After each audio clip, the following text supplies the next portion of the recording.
이거와 관련해 갖고 꼭 한번 마지막으로 짚고 넘어가야 네네. 되는 게 AI의 그렇죠. 그 효과인데요. 그렇죠. 네. 케빈 워시가 이 상황에서도 이제 계속 얘기를 하는 거죠. 금리를 인하할 수 있다. 근데 이제 그거는 이제 본인이 그 뭐라고 얘기하냐면 AI에서 생산성이 그렇죠. 생산성이 확대됐기 때문에 금리 인하 여력이 있다 이렇게 얘기를 했습니다. 그러니까 생산성이 확대된다고 하는 거는 인플레 압력이 많이 줄 거라는 얘기잖아요. 그러니까 결국 더 많은 그 재화가 생산이 되면 인플레가 줄을 수밖에 없는 거 아니겠습니까?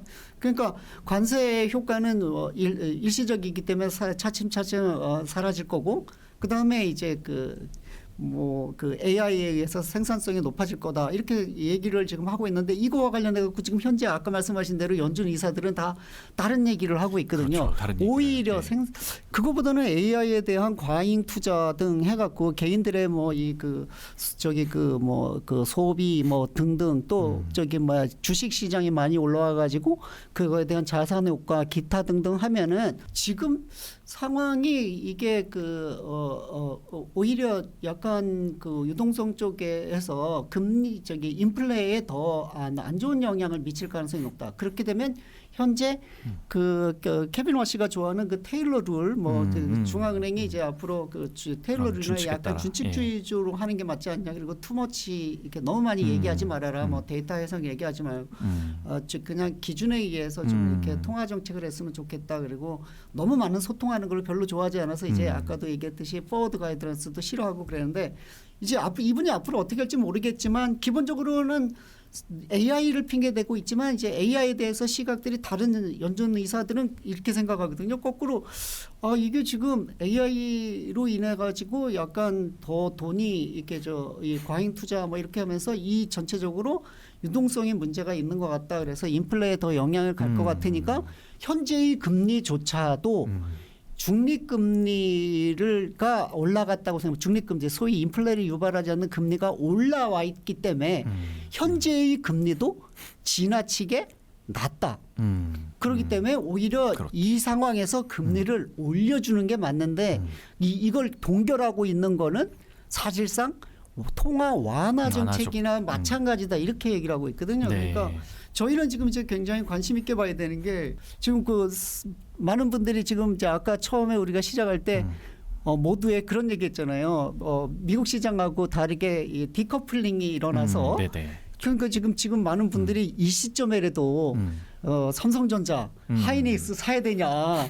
지금 그런 얘기도 많이 하거든요. 그래서 이제 그런 얘기를 할 때 이걸 어떻게 얘기를 해야 되나. 그러니까 이제 굉장히 어려운 상황인데 그 AI에 대한 과잉 투자와 관련돼서 AI가 나중에 이제 이게 어떻게 될 거냐라는 그 과잉 투자론도 있다가 그다음에 최근에는 아까 모두에 얘기했던 그 시트리니 보고서에서 AI가 가져올 재앙 예를 들자면 소프트웨어 기업들, 사스 기업들 이런 것들은 다 AI의 자연어로다가 이렇게 만들어줘 그러면 끝나버리기 때문에 도어대시나 기타 등등 모든 기업들은 다 망할 거다. 이런 시나리오를 한번 썼다가 이게 미국 주식시장을 흔들었잖아요. 한번 그랬죠. 예? 그래서 이제 그걸 갖다가 왼쪽 꼬리 리스크라고 이제 그렇게 하면서 레프트 테일 리스크라고 하면서 아주 정규분포에서 끝에서 아주 일어날 가능성이 별로 없는 것이 일어날 가능성도 있다라는 시나리오를 썼는데 이 그냥 소설이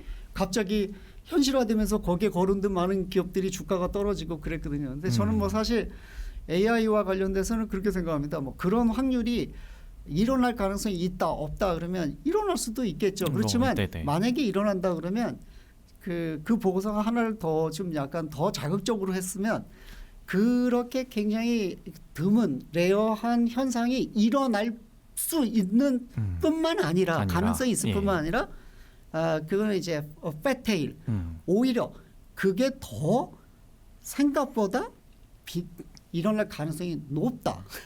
그러니까 그렇게 아주 레어한 게 블랙스완보다는 더 가능성이 더 높다. 더 그렇게 높다. 그러니까 그냥 그 보고서는 아주 이런 확률도 있습니다라고 했는데 그 확률이 얼마라는 얘기는 안 했거든요. 아주 끝에 있는 거니까. 그렇지만 네네. 이제 패테일 그래서 금융위기는 패테일이었으니까. 네, 네, 네. 그래서 이제 그 레프트 테일 리스크 더하기 패테일 현상이 있을 수 있다 이렇게 생각하는데 지금 이제 그 뭐 미국에서 지금 그 AI 버블과 관련되는 얘기를 많이 하니까 네, 네.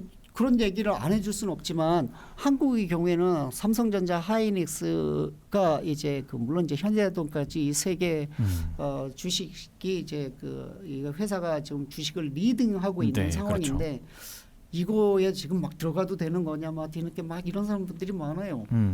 이게 시장에 네네네. 계셨을 때는 그런 질문 많이 받을 텐데 뭐라고 그럽니까? 개인적인 견해로 말씀을 드리자면은 뭐 지금 AI 인프라 투자 확장기에서 좀 우리나라에 언급해 주신 그런 기업들이 굉장히 이제 이익이 많이 늘어나는 레버리지 국면이니까 그렇죠. 예, 가지고 있다. 네. 예. 그러다 보니 좀 미국의 빅테크들은 이익이 뭔가 이렇게 성장은 더 하더라도 뭔가 그 성장세가 둔화된 하지만 이제 우리나라의 그 기업들은 굉장히 이제 이익이 많이 급증하는 구간에 지금 들어와 있다는 네. 게 이제 어쨌든 주가가 이제 이렇게 급등하는 그런 가장 큰 요인이기는 한데 거기다가 한 가지 더 덧붙인다면 그래도 뭐 올 한해 미국이 한 2번은 금리를 인하하지 않을까라는 거. 그러니까 그게 결국은 2번은 인하한다라는 거는 다운 우리는 리스크는 크지 않다. 그렇게 얘기해야 그렇죠. 되는 즉 건가요? 우리는 금리를 인하 안 할 건데 미국은 금리를 2번 인하한다면 그러면 뭔가 달러 약세, 그러니까 그렇죠. 약달러라는 이 내러티브까지 결합을 해서 예. 그래서 더 폭발적으로 좀 상승하는 감이 있던 것 같거든요. 그러다 보니 이게 만약에 좀 충격이 오는 부분은 글쎄 제 생각엔 AI 투자 자체가 뭐 감속을 한다거나 그거는 올해 이슈는 아닌 것 같고 예. 근데 생각보다 달러가 약세가 아니게 갈 경우 그러면 그거는 또 한번 어떤 이 밸류에이션이라는 측면에서 충격을 줄 것 같은데 그러다 보니 미국의 어떤 금리 전망이란 게 굉장히 올 한해는 좀 주시장과 관련해서도 되게 중요한 이슈인 것 같아요. 그러니까 정말 시장의 예상대로 이 밸류에이션이 아니고 시장의 그 뭐 저유가 그런 큰 거시적인 거를 말씀하시는 건가요? 그렇죠. 그러니까 그 매크로 환경이 그 지금 여의도에서 많이 나오는 얘기 중에 하나가 우리나라 코스피가 이제 레벨업 됐었던 시기가 그 시기를 보면은 과거 80년대 중반에서 후반 요때가 이제 삼저 호황이라고 해서 이제 약달러 저유가 저금리 이렇게 세 가지가 겹쳤을 때 그때 그렇죠. 요 삼저 호황일 때 뭐 코스피 지수가 거의 8배 올랐었다라는 거고 그다음엔 이제 딱 그 브릭스 열풍이 있었던 2000년 초반 중반 뭐 저희가 막 브라질 채권 사고 막 그렇죠. 막 그랬었을 때 그때도 이제 코스피가 많이 올랐었던 시기인데 그때는 이제 약달러 이지만 유가는 저유가는 아니었던 어쨌든 달러 약세라는 게 되게 중요한 그 근간이었었다는 거죠. 그런데 지금은 이제 공교롭게도 어쨌든 저유가 약달러라는 게 지금 같이 겹쳐 있다 보니까 뭔가 80년대 그때 호황과 많이 닮아 있다라고들 봐서 그 이제 크게 또 한번 레벨업되는 그런 시기이다라고들 본 거죠. 그렇다면은 반대로 이 저유가 약달러라는 전망이 만약에 이게 이제 다르게 돌아가면 그렇죠. 그러면 그거는 또 이 코스피의 상승세라는 것도 좀 타격을 좀 줄 만한 이벤트인 것 같고 근데 달러가 약세 기대를 갖는 이유는 결국은 금리를 그래도 다른 나라들은 뭐 금리 다 끝났고 오히려 올리기도 하는데 미국은 그래도 내린다. 그러면 이제 달러 약세지 뭐. 내리는 걸 원하는 대통령이 있고. 그렇죠. 그런 대통령이 있고. 그러니까. 근데 연준 이사들은 지금 좀 약간 다른 좀 말을 헷갈리긴 하지만 그래도 하고 있고. 그분이 뽑은 연준 의장이 취임하고 그러니까 적어도 뭐 그래서 뭐 이제 영어 속담에 불장이라고 하죠. 불장. 요즘같이 이렇게 많이 오는가 황소장. 그래서 뭐 영어 속담에 황소는 늙어 죽지 않고 도축될 뿐이다라는 유명한 말인데. 근데 이제 이 불마켓은 그냥 사라지지 않고 중앙은행에 의해서 더 도축된다. 불마켓은. 그러니까 강세장은 중앙은행에 의해서 도축된다. 즉 중앙은행이 금리를 올리면 끝이다. 끝난다. 그 얘기입니다. 그러니까 이제 결국 보면 저희 이렇게 볼 수 있겠네요.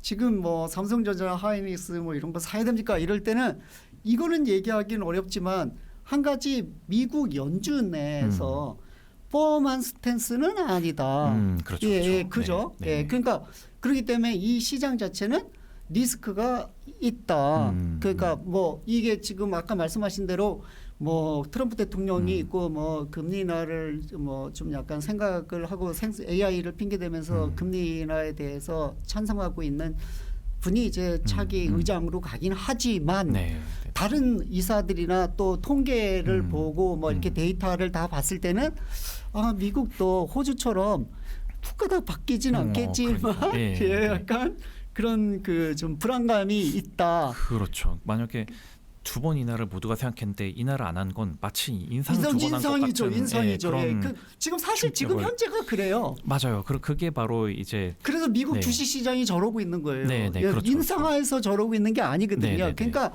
센티먼트만 바뀌어도 시장은 가라앉을 수밖에 없거든요. 맞습니다. 그래서 여기 지금 와 변동성을 한번 되게 크게 주겠다 싶은 것 중에 하나가 아까 언급해주신 그런 시트리니 보고서처럼 예, 지금 일부 헤지 펀드들은 금리를 그러니까 즉 사실 지금은 아직은 컨센서스가 미국이 금리를 한 두 번 정도 더 낮춰서 네. 3%라는 중립 금리를 가서 그냥 일단 그 3%를 일단 오래 유지한다인데 네. 아니고 2% 막 그 이하까지 쭉쭉 내년 이후에 쭉쭉 내릴 거다라는 베팅이 좀 나오고 있는 것 네, 같아요. 맞습니다. 근데 그 이유가 바로 AI가 산업을 파괴하고 AI가 화이트 카라를 마구 잘라서 한마디로 막 실업을 막 폭증시키면 야 그러면 뭐 당연히 이제 금리를 이제 그러면 뭐 저금리로 쫙 낮추면 되는 뭐 그런 거 아니겠냐라는 이제 그런 시각도 대두가 지금 되는 것 같거든요. 케빈 워시 그 임명되고 난 다음에 미국의 어떤 그 좀 약간 어려운 보고서를 하나 읽어보니까 그런 네네. 얘기가 있어요. 그러니까 케빈 워시는 앞으로 이게 어필할 때 되게 곤란에 처할 가능성이 높은데 본인이 얘기한 대로 하나도 되기가 어렵다. 특히 하나도 예, 없다. 어렵다. 일단 제일 중요한 게 연준의 독립성을 지켜야 되는데 그거 쉽지 않을 것 같다. 왜냐하면 현재 트럼프 대통령이 연준 리사쿡 이사에 대한 뭐 해임하려고 그랬다가 실패했었고 소송 중이죠. 그다음에 이제 파월 의장에 대한 조사도 있고 막 이러면서 연준의 독립성을 많이 흔들고 있는데 이거를 잘 해결해야 되는데 그거를 잘 해결할 수 있을까? 두 번째, 그다음에 이제 테일러 룰 이렇게 그런 거에 대해서 관심을 좀 많이 가지고 이 연준은 가능하면은 이렇게 그 시장에서 예측할 수 있고 너무 많은 얘기하지 말고 그냥 룰대로 그냥 이렇게 기계적으로 했으면 좋겠다라고 하는데 이 테일러 룰에다가 맞춰 보면요. 지금 금리가 거의 그대로 대충 맞답니다. 아, 네네. 그러니까 이제 가서 지금 금리를 낮춰야 된다라고 얘기를 하려면 AI밖에는 하지 못하는 거예요. 테일러 룰을 얘기하기에는 좀 궁색한 거예요. 왜냐하면 현재 그 3.75의 그 금리가 그러니까 테일러 룰에 지금 유사하다는 거예요. 거의 한 4% 정도인데 그거보다도 오히려 테일러 룰은 한 4% 정도 나오나 봐요. 그러니까 그것도 얘기하기가 좀 어렵다. 그리고 이제 가장 큰 거는 뭐 원래 미국의 그런 역사가 제대로 있었는지 제 기억엔 거의 없는데 연준 의장이 퇴임해 갖고도 여전히 자녀 임기가 남아 가지고 그 의자에 앉아서 그냥 일반 이사로 남아서 이 보드 미팅에 FOMC 미팅에 계속 참여하는 거를 별로 본 적이 없거든요. 그렇죠. 예.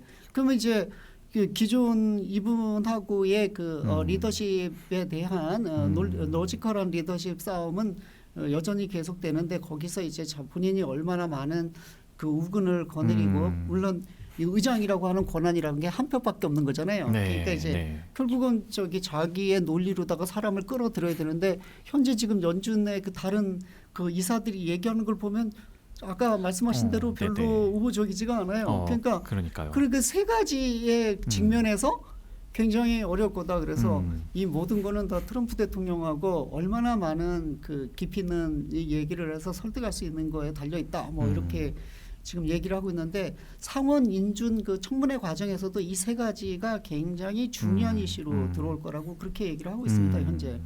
그래서 저는 약간 그런 생각이 듭니다. 이 지금 이제 저희 아까 말씀하신 대로 한국의 AI 그 산업이 굉장히 레버리지가 있어갖고 굉장히 좋은 위치를 점유하고 있기 때문에 그 시장을 리딩하고 있는 몇 개의 회사들 때문에 시장이 앞으로 좋아지긴 하겠지만 조금 더 좋아질 가능성은 높지만 그만큼 부담은 더 커지고 있다. 미국의 그 연준에.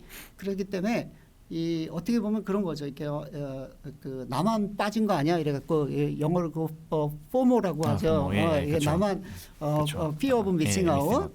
그래서 이제 뒤늦게 참여하고 그러면 이 영어 속담에 그 소떼를 뒤따르면 그 배설물 피하기 바쁘다. 그러니까 허딩 비헤이버 군중 심리로다가 같이 갔을 경우에는 시장에 많은 부담을 본인이 혼자 괜히 네, 다른 사람들 네, 다 네. 떠나고 난 다음에 본인만 시장의 부담을 혼자 질 가능성이 있지 않냐. 그러니까 지금은 조금 더 현명한 생각을 해야 될 때가 아닌가 그렇게 저는 보이거든요. 물론 지금 하루하루 지금 주식 시장 자체는 뭐 연준이 뭐, 금리를 그렇죠. 뭐 어떻게 하고라기보다는 당장에 지금 유동성이 막 물밀듯이 이쪽으로 들어오고 있으니까 우리나라 지금 주식을 뭐 일단 사러 채권 시장도 흔들릴 정도고. 네, 그러니까요. 그렇죠. ETF 뭐 이런 예, 자금들이 너무 많이 예. 들어오니까 그 유동성의 힘으로 일단 잘 가고 있기는 한데 하지만 결국 글로벌 유동성을 좌우한 거는 이 연준의 금리 인상이냐 인하냐 혹은 뭐 횟수가 그 전망이 어떻게 달라지냐에 따라서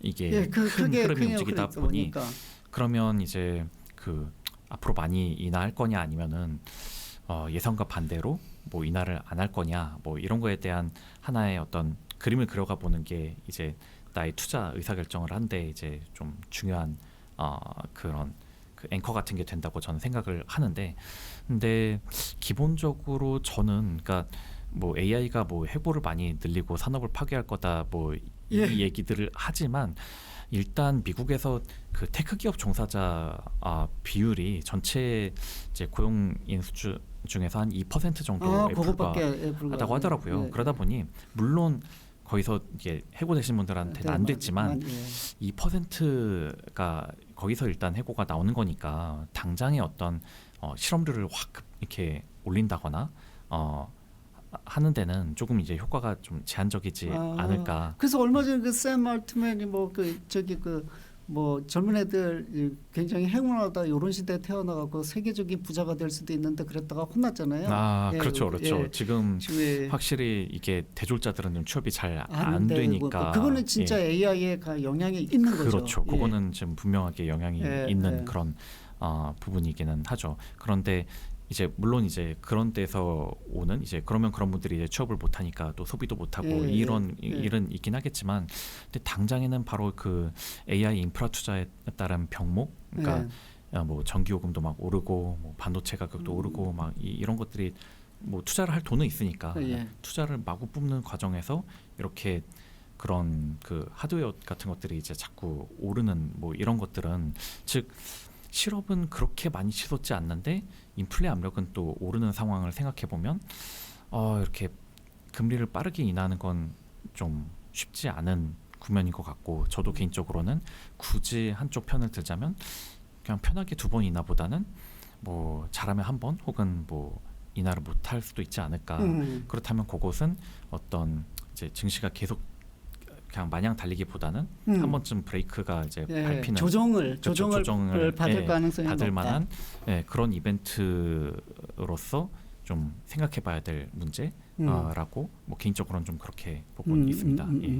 채권은 계속 상황이 주식이 저렇게 되는 동안은 한동안 좀 어렵다고 보이나요? 그런데 그 방금 막 말씀을 나누면서 뭐 저도 같이 생각이 정리된 부분이긴 한데 일단은 미국이 장기금리를 신경 쓰고 있다 보니까 이제 뭐 다른 나라들 특히 일본 뭐 이런 데가 장기금리가 치솟으면 거기에 또 맞춰 대응하는 액션들이 나온다고 생각하면 그러면 우리가 연초에 봤던 그 환율과 그 금리 정도가 어떤 하나의 고점, 고점으로 생각하고 접근해도 되지 않나. 뭐 개입이나 뭐 중앙 정부가 개입하는 푸시 있다고 봐야 되겠죠. 그렇죠.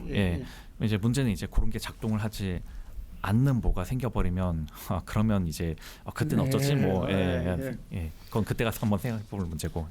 오늘 되게 다양한 주제를 저기 뭐 이사님하고 나눴는데 혹시 다음번에 한번 저희 모시고 부동산 공부를 좀 해야 되겠어요. 책을 보니까 저서에 부동산을 공부할 결심이라고 그런 책도 하나 내셨는데 나중에 한번 또 맞습니다. 부동산에 관해서 좀 배우도록. 부동산은 항상 뭐 개인분들한테 핫한 주제니까. 최근에 뭐 부동산 관련돼 갖고는 뭐 아주 여러 가지로 큰 이슈들이 많이 생겨 있어가지고 꼭 한번 모시고 한번 해보도록 하겠습니다. 네.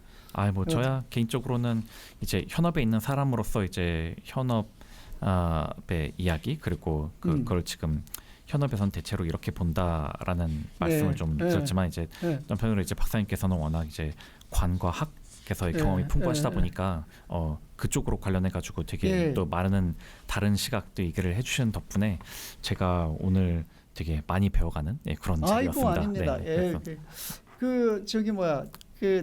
저희 시청자님들한테 꼭 공지사항을 하나 디스클레이머를 말씀드리면 저희 더존 채널은 그 투자를 권유하고 하는 그런 의사결정하는 채널이 아니고 지식 채널입니다. 세상에 이러한 그 이면에 대한 보다 좀 심도 있는 그 학자들이나 아니면 시장 전문가들의 논의를 소개하는 채널이고요.